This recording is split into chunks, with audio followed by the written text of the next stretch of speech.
En esta mañana les invitamos a leer en el capítulo 12 del Evangelio según San Juan, los versos del 20 al 33. Y leemos según la versión internacional, en el nombre del Padre, del Hijo y del Espíritu Santo. Y la palabra del Señor dice así en este quinto domingo de Cuaresma. Entre los que habían subido a adorar en la fiesta, había algunos griegos.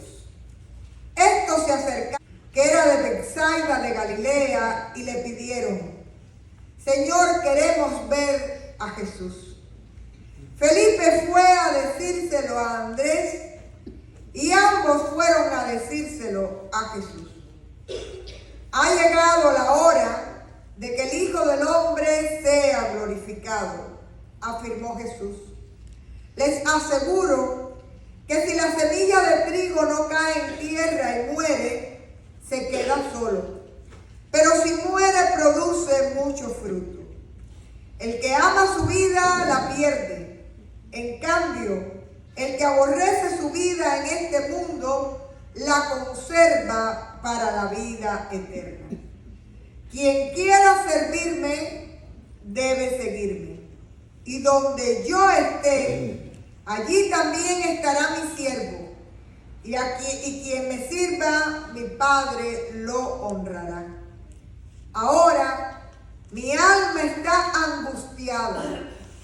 ¿Y acaso voy a decir: Padre, sálvame de esta hora difícil? Si precisamente para afrontarla he venido. Padre, glorifica tu nombre. Se oyó entonces desde el cielo una voz que decía: yo lo he glorificado y volveré a glorificarlo. La multitud que estaba allí, que oyó la voz, decía que había sido un trueno. Otros decían que un ángel le había hablado. Esa voz no vino por mí, sino por ustedes, dijo Jesús. El juicio de este mundo ha llegado ya, y el príncipe de este mundo va a ser expulsado.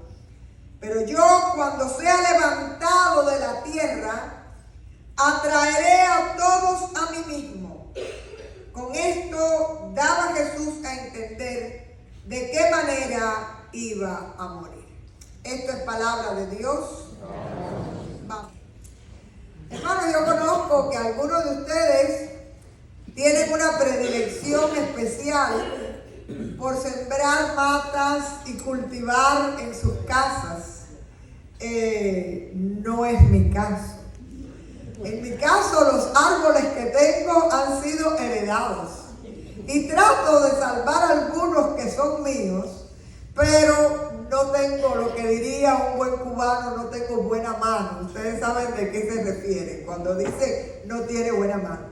Pero en estos días me regalaron unos ajíes cachuchas de los que son buenos para el frijol negro. ¿Cuántos de ustedes hacen el frijolito negro con ajicito cachucha? Del de verdad, el que tiene sabor. Y bueno, pues acabo de hacer un semillero. Yo no les garantizo que llegue a tener ajíes, pero por lo menos la intención está. Y en este momento están las semillas bajo tierra, viviendo el proceso de un milagro que se llama la germinación.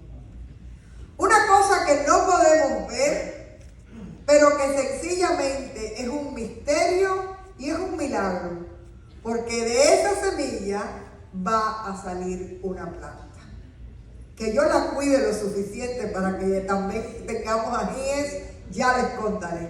Pero lo que sí estoy seguro es que es el milagro de la vida nueva para esa semilla se está produciendo en este momento.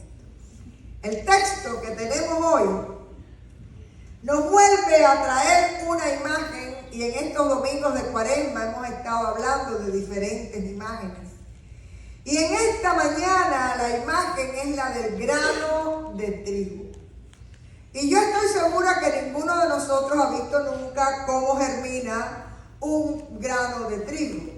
Pero lo que sí vemos y lo que sí ve la persona que cultiva es el símbolo de la nueva vida cuando ya va saliendo la espiga.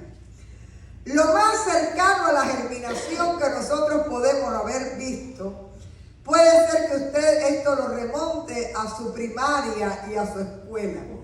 Era cuando nos llevaban aquellos pomos de cristal donde había que poner los frijoles y te ponían algodón húmedo alrededor para que uno pudiera ver cómo la semilla se podría y al podrirse y morir daba una nueva vida.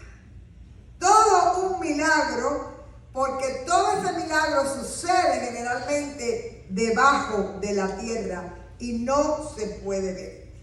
Sin embargo, el origen de la espiga de trigo de la cual hablaba el Señor estaba dado en que la semilla moría y daba una nueva vida. Y ahí el Señor trata, a través de este símbolo, de hablarnos del misterio de la vida en Cristo y del secreto de la fecundidad espiritual. Dice el verso 24: les aseguro que si la semilla de trigo no cae en tierra y muere, se queda solo. Pero si muere, produce mucho fruto. Y aquí nos enfrentamos a la verdad espiritual de la necesidad que tenemos como cristianos de morir para tener vida.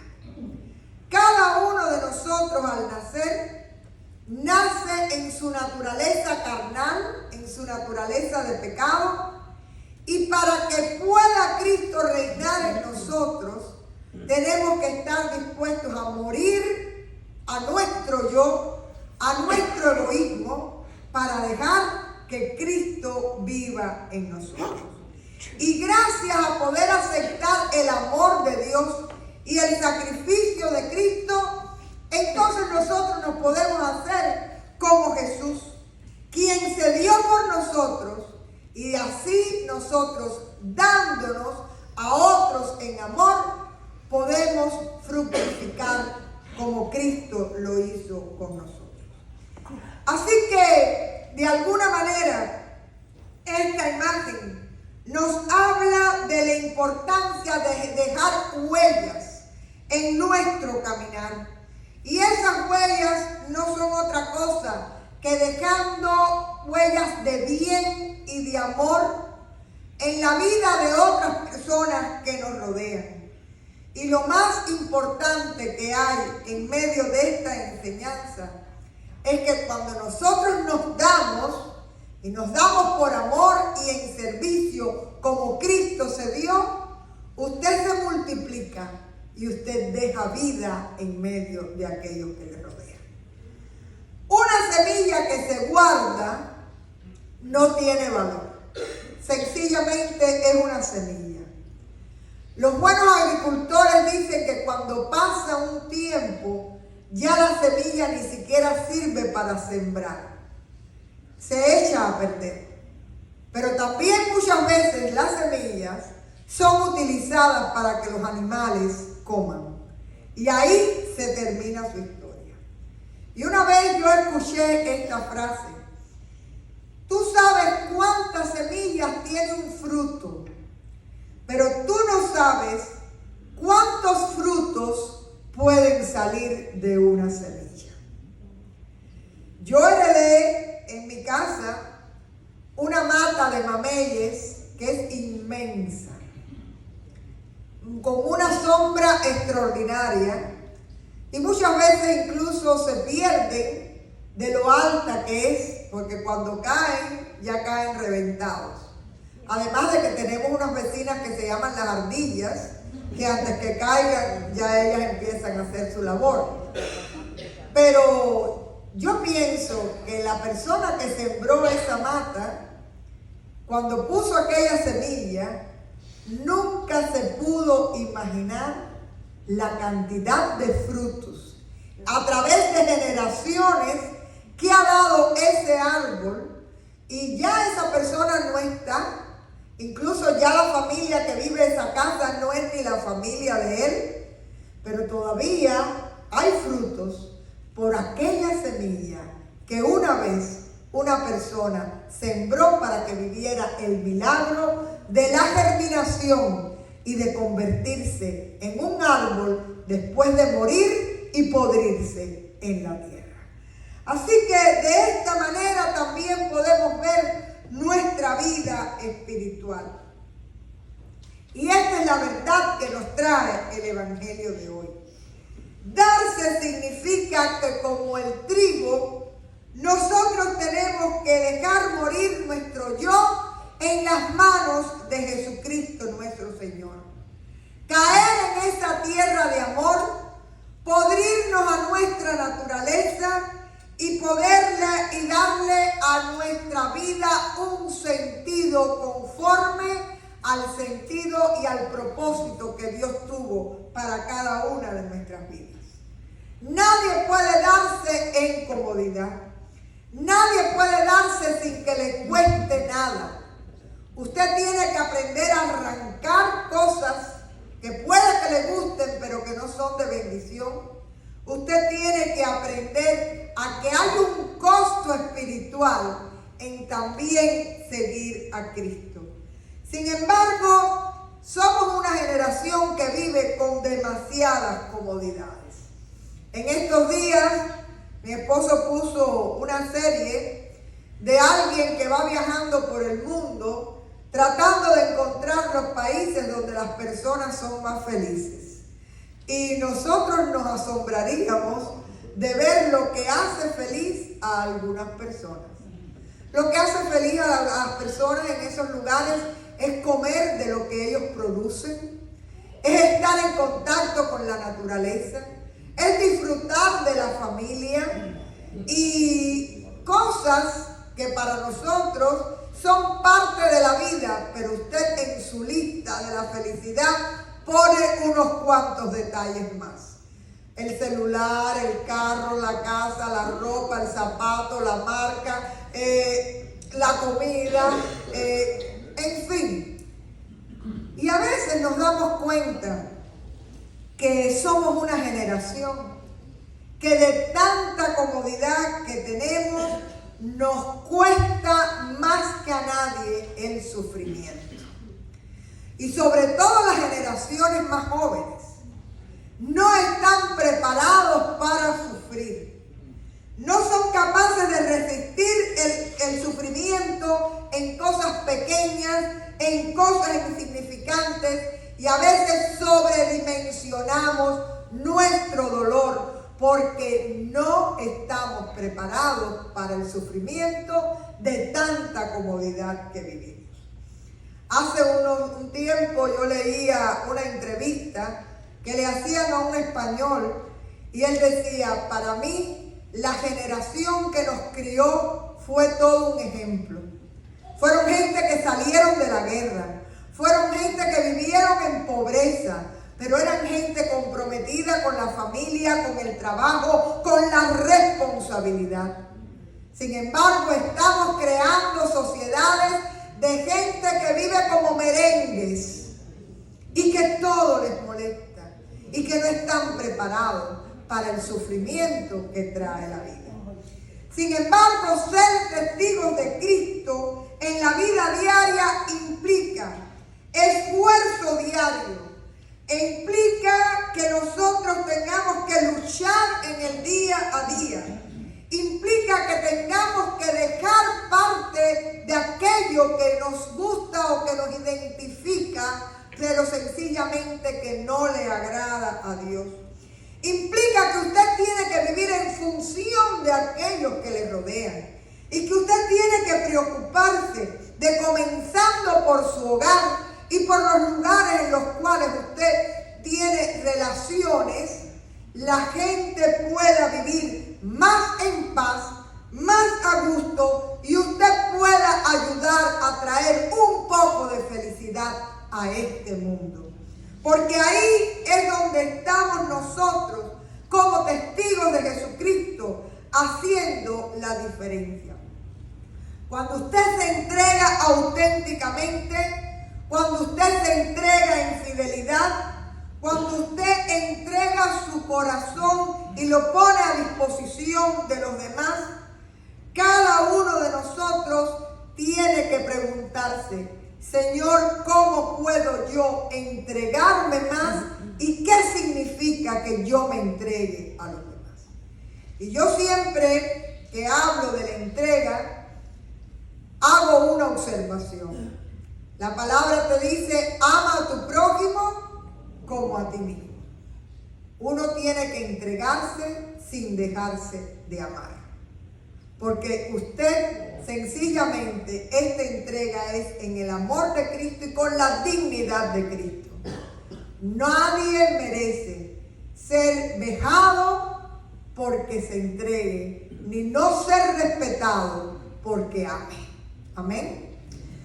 Siguiendo esta idea, todos nosotros tenemos para entregarnos que renunciar a nuestro egoísmo, que renunciar a nuestras flojeras y recordarnos que Jesús mismo renunció a seguir viviendo para morir en una cruz por amor a ti y a mí, y a Dios sea la gloria.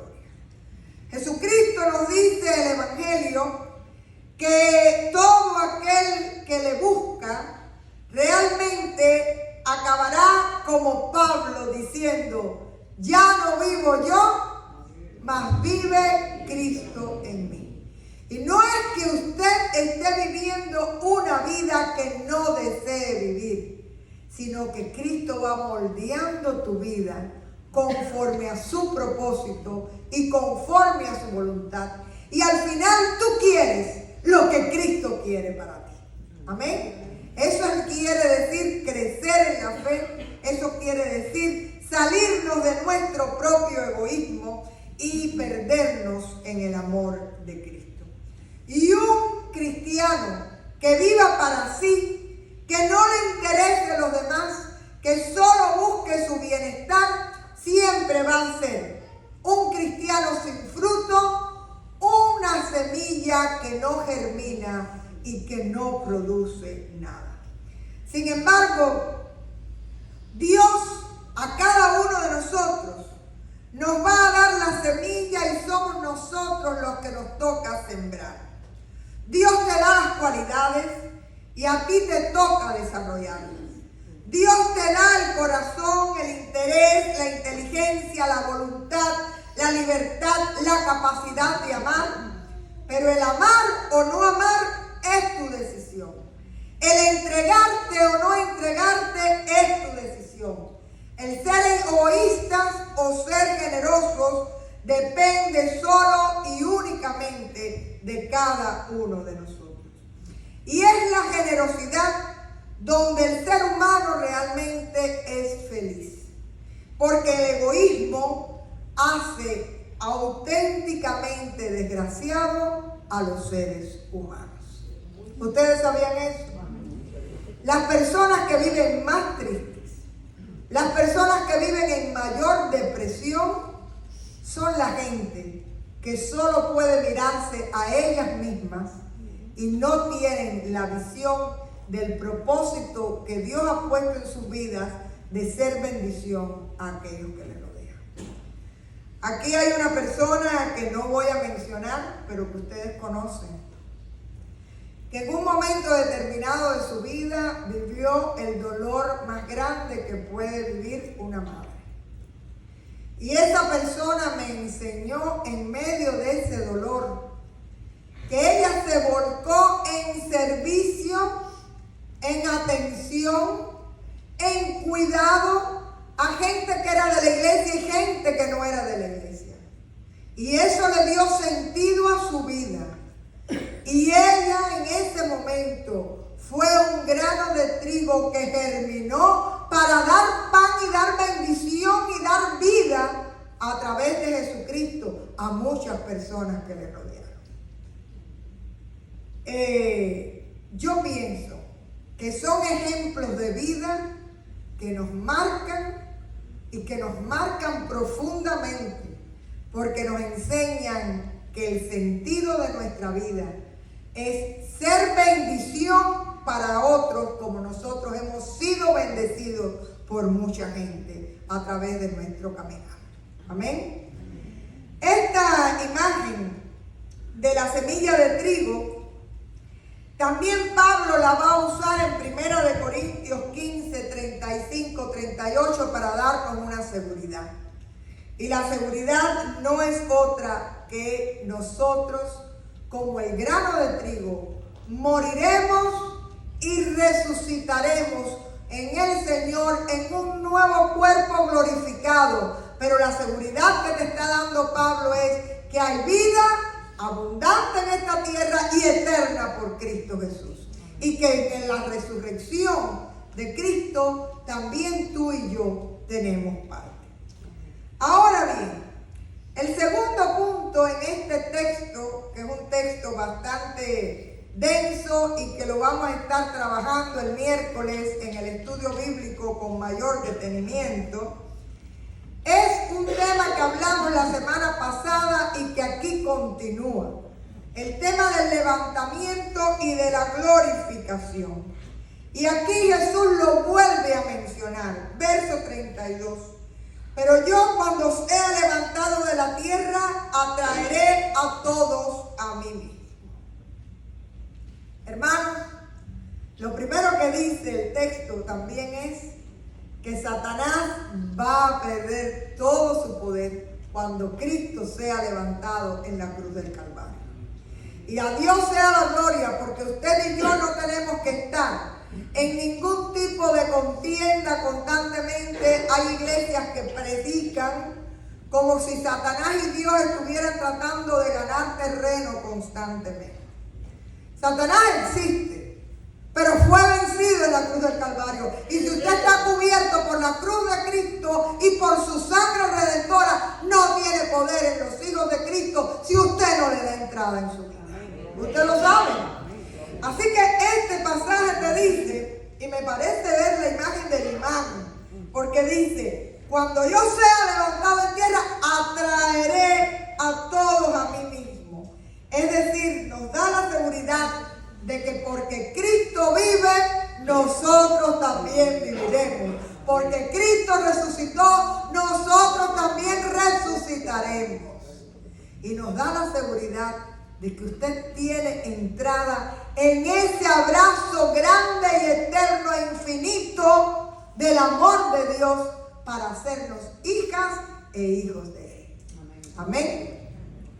Así que el Señor, otra idea que tenía en este momento, cuando dice que los atraerá, es que en su conciencia mesiánica Él estaba profundamente turbado, porque tenía idea de lo que iba a suceder. Verso 27, y me encanta porque puede que usted lo pueda hacer suyo. Ahora mi alma está angustiada. ¿Y acaso voy a decir, Padre, sálvame de esta hora difícil? Si precisamente para afrontarla he venido. Padre, glorifica tu nombre. Hermanos, en este versículo, Jesús está permeado de nuestra humanidad de dolor y dice que siente angustia. En el capítulo anterior Jesús ha llorado. Ese es el texto más corto que tiene la Biblia. Jesús lloró por la muerte de su amigo Lázaro. Ahora el Señor tiene la sensación de todo lo que va a venir en los días venideros. Y yo no sé si usted ha oído el refrán de que llueve sobre mojado. ¿Qué les quiero decir? Cuando en su vida usted tiene a veces experiencias desagradables, yo no sé si usted conoce que hay rachas donde llueve sobre mojado. Y el Señor una vez más experimenta nuestra vida y nuestra realidad. Y Él también tiene esta racha donde después de llorar por el amigo, va a experimentar horas donde el amigo que come al lado de él le va a traicionar, el dolor de la traición. Después va a tener que vivir la negación de Pedro, el escarnio, la vergüenza, el dolor y finalmente la muerte. Y estas palabras que son anteriores al Getsemaní, de alguna manera proféticamente ya están apuntando a que Jesús sabe a lo que ha venido y la agonía que va a vivir allí en el huerto. Pero hay una frase final que me encanta y que quiero subrayar. El Señor no se arrepiente, el Señor no se echa para atrás, porque sabe que a través de su muerte Dios va a ser glorificado. Y dice el verso 28, Padre, glorifica tu nombre.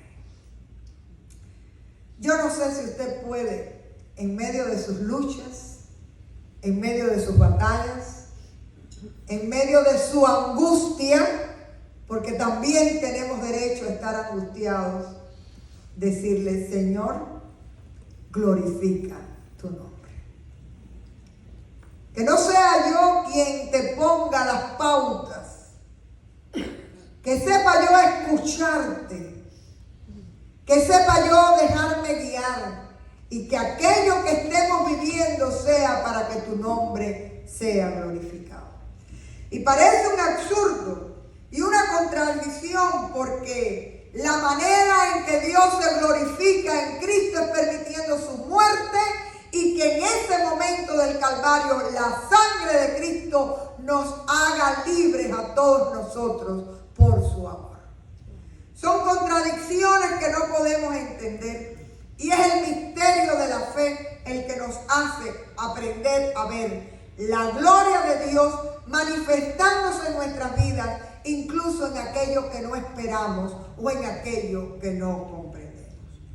Pero hay una oración que tú y yo podemos aprender, repetir y que poco a poco el Espíritu Santo nos va a enseñar a entender a plenitud. Padre, glorifica tu nombre en esta situación. Padre, glorifica tu nombre. Y hermanos, este es el gran mensaje de la palabra de hoy. Solo a través de la cruz, aceptada con fe y con humildad, el grano que en nuestra vida puede morir para dar un nuevo sentido a nuestra vida. Es el misterio de la fecundidad y de la grandeza del cristianismo. Por la muerte llegamos a la vida, por el sufrimiento al gozo y por la cruz a la resurrección. Y esta es la fe que vence al mundo y la fe que nosotros conocemos, que nos da vida eterna en Cristo Jesús. Y el texto comienza hablando de unos griegos que llegaron preguntando, queremos ver a Jesús. Y mi pregunta hoy es, ¿quieres tú ver a Jesús en tu vida? ¿Quieres realmente encontrarte con ese amor? Tienes que estar dispuesto a morir para vivir en Cristo y a germinar en el Señor para que tu vida sea enriquecida por su gracia y todos podamos ver que Dios se glorifica en su pueblo y en nuestros pequeños detalles de vida. A Él sea la gloria y que realmente ya la semana que viene entramos en la Semana Mayor, en la Semana Santa, nosotros podamos vivir en la victoria de Cristo y sobre todo podamos darle sentido a la Semana Mayor que realmente tiene para nuestras vidas. Vamos ahora.